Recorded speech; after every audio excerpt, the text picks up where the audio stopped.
John is a practicing anesthesiologist for 34 years, formerly subspecialized in cardiac and vascular, surgical anesthesia, and neurosurgical anesthesia. My tongue just did gymnastics. Specialty and subspecialty training at the Harvard, Massachusetts, you mean, and you're still a conservative? Yeah. General Hospital and the Stanford University Medical Center anesthesiology programs. Former director and president of the American Board of Anesthesiology, certifying, that's the certifying board. Senior lecturer, Department of Anesthesiology, University of Arizona School of Medicine. He's the president of the Arizona Chapter of Docs4PatientCare, and he's a state leader for the Dr. Joseph Warren Institute, a team of physician speakers known as Doc Squads, advocating for patient-centered healthcare reform and educating citizens, voters, and legislators in the current election cycle. Dr. Ammon.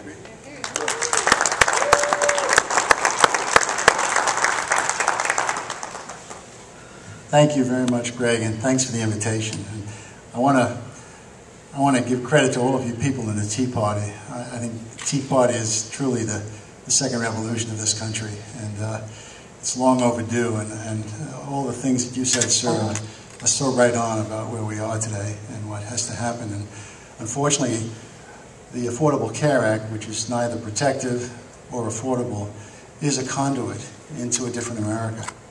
And I'm going to express some of those issues to you and hopefully discuss the way we can actually get rid of this law and, most importantly, go on to real reform and improve health care. First, I like you, I'm a citizen and a proud citizen of this nation. I love America.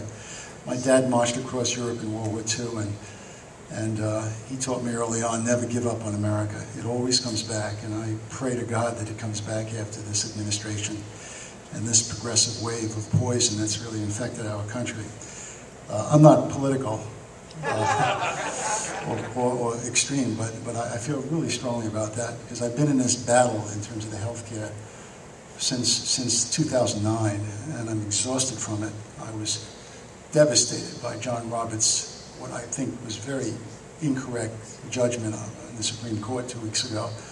I really thought that that was not the way the Supreme Court should function, and I wanted to wash my hands of this battle, and I realized that it's now just to the next level, and we'll talk about that in a little bit. But I just want to tell you about healthcare in general and what the issues are with healthcare.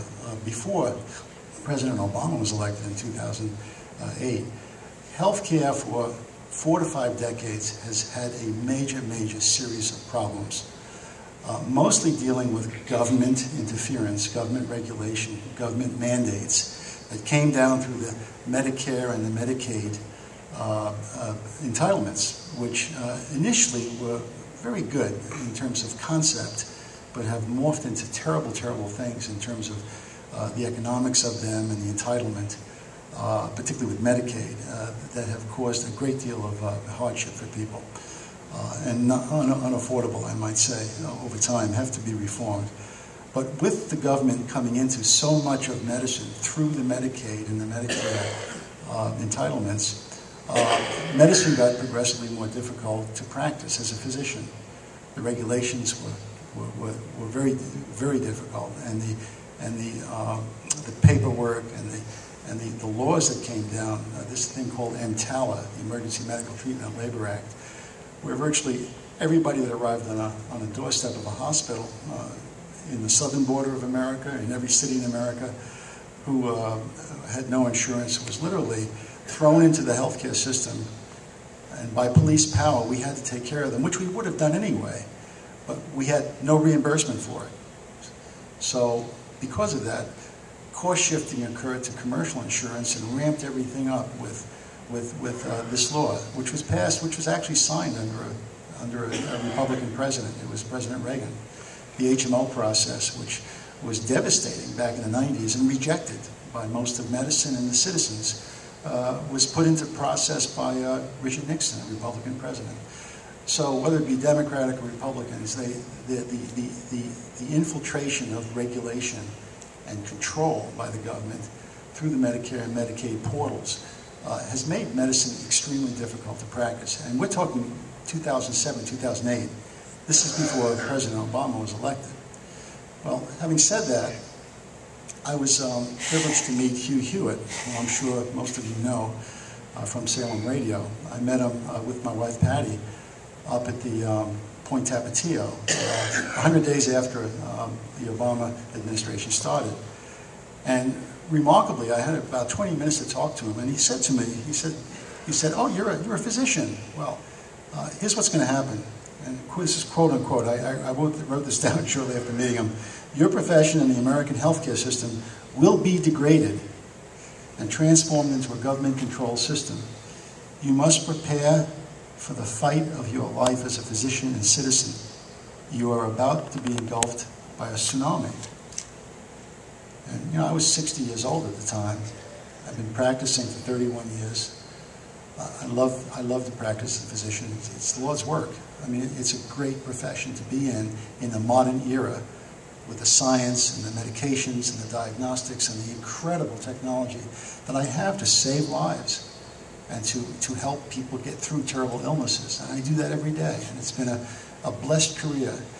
And so having that feeling, which I've had since day one of my practice 34 years ago, and having Hugh Hewitt hit me in the head with a baseball bat about what's coming, I said, "What can I do?" He said, "Well, you've got to be a stormtrooper in this battle. You've got to get ready." And shortly after that, I got engaged with a man named Dr. Hal Schertz, who is may I have the first slide? Who is, well, the first one, excuse me. Hal Schertz started this organization in Atlanta shortly after he met Hugh Hewitt, about a month before, and kind of roused him up, and Hal started an organization called Docs4PatientCare, which is a group that represents practicing physicians. We're not like the AMA at all. They don't represent practicing physicians at all. But we're the organization now that has grown quite a bit, and we're in Washington. We represent patients and practicing physicians, and our core value is the sanctity of the patient-doctor relationship. There's unquestionably, that is the core of medical decision-making, the relationship that I have with each one of you, in terms of your treatment, in terms of your cure of illness, your palliation if you can't be cured, all of the things that you need a doctor to do for you and with you is based on that relationship of trust. And it's a sanctified relationship. And as we learn more and more about the Affordable Care Act, I hate to call it that because it's not affordable. As we learn more and more about Obamacare, we realize that the doctor was left out of the law. There's no role for the doctor in Obamacare. There literally is no role. We are simply pawns in this process, and we will be left on the side of the road. And the relationship that we have with people who are our patients, along with the training, the investment of time in terms of our lives to become specialists and to become expert in what we do, means nothing in this law. So the challenge to me was to build an organization here in Arizona, a state chapter, and I did. And we've been doing that for 3 years, and we've had a lot of communication with Congress. We speak to legislators all the time. We're in Washington frequently. Almost all of the members, the physician members of Congress, are members of Docs4PatientCare. We actually conference with them once a month on a conference call. And we believe that if the political equation is hopefully what we want in November, next January we will be at the table in Washington, in the subcommittees, with the healthcare committees, helping to write the legislation. We've actually proposed all the legislation to Washington through the Heritage Foundation and with the Heritage Foundation and a whole number of organizations that we're aligned with, and the allies we have in Congress, about 200 congressmen and senators.